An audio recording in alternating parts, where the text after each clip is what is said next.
El Primero de la Mañana. Con Analía Soria y Claudio Ponce de León. Más escuchás, más te informás. Vamos a hablar técnicamente para no mezclar las cosas, ¿no?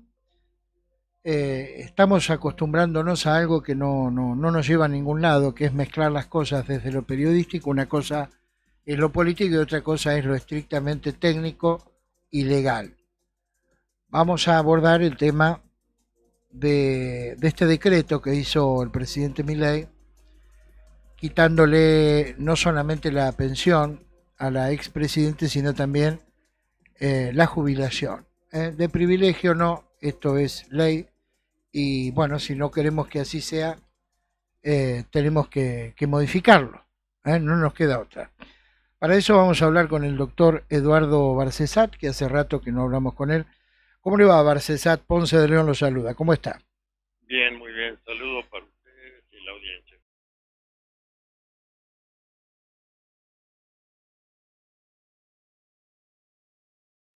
Groseramente inconstitucional.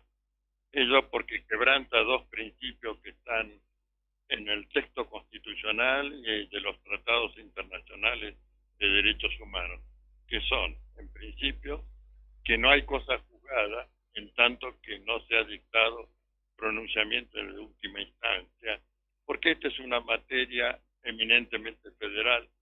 Ya lo ha dicho en una declaración pública uno de los ministros de la Corte, sin por supuesto pronunciarse sobre el fondo de la cuestión, pero sí señalando que tratándose de la interpretación y aplicación de cláusulas de la Constitución y de los tratados internacionales de derechos humanos que conciernen al debido proceso judiciario, obviamente que habilita la vía de revisión por el más alto tribunal de garantías constitucionales, como se lo denomina a la Corte Suprema. También es violación en la materia de la cosa juzgada respecto de los pactos internacionales de Naciones Unidas y de derechos civiles y políticos y la Convención Americana de Derechos Humanos. Señalo sí que la Convención Americana de Derechos Humanos autoriza acudir ante esa comisión cuando se trata de casos que ya han tenido un doble pronunciamiento. Pero eso no significa que prevalezca sobre el principio de la cosa juzgada conforme el orden jurídico constitucional argentino, dado que recordemos que los tratados internacionales tienen el mismo rango que la Constitución, pero en caso de conflicto prevalece aquel que sea más favorable al imputado. Bien. Bueno, el segundo principio que violenta esto es la presunción de inocencia, perfectamente contemplado en nuestra Constitución, en la Convención Americana de Derechos Humanos y en el Pacto Internacional de Naciones Unidas de Derechos Civiles y Políticas. De manera que solamente un bestialismo jurídico, a lo cual tiene bastante acostumbrado este gobierno, puede llevar a imprimir un decreto que además no se justificaría porque está interpretando una decisión legal que en su caso le correspondería al Congreso, pero en este caso groseramente lesivo, como he dicho, de normas de la Constitución y del Pacto Internacional de Derechos Civiles y Políticos y de la Convención Americana de Derechos Humanos. De manera que la expresidenta tiene todo el derecho de resistir estos actos que son una prosecución del lawfare o guerra judicial contra él. Es decir, la expresidente va a apelar seguramente esta decisión.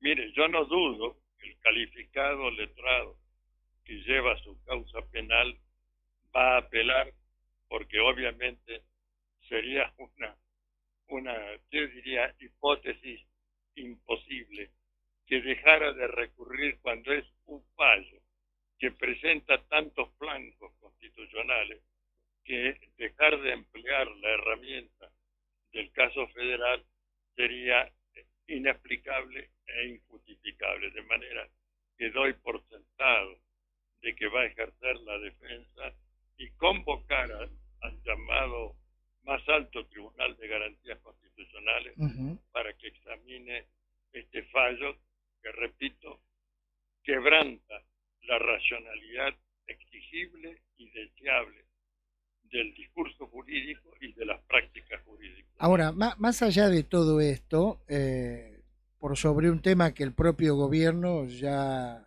reconoce que ante la ley va a perder esta decisión, que ha sido, digamos, más que nada un hecho político, lo que se ha tomado. Digo, supongamos que el presidente haya tenido razón. ¿No correspondería aplicar, digamos, lo mismo que aplicó en este decreto con la señora Zulema Yoma? Bueno, ahí tendría que ver porque la conducta que se juzgó no es la de Zulema Yoma, sino la de expresidente Carlos Saúl Menem. No me atrevería a decir que es la misma hipótesis, pero en todo caso, si quieren revisar, que tiene que ser por ley de la Nación, todos los regímenes jubilatorios privilegiados para poner en situación de igualdad, eso es un tema digno de debate en la legislatura, en el Congreso de la Nación, pero no mediante actos de exabruptos institucionales, como son todos los DNU o decretos delegados que emite este presidente, ¿no?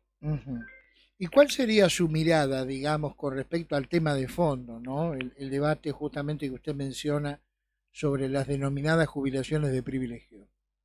Yo creo que deberían adecuarse un monto razonable, pero de ninguna manera con una distancia, diría, respecto de las jubilaciones ordinarias, que tienen un tope muy inferior a los de estas jubilaciones de privilegio.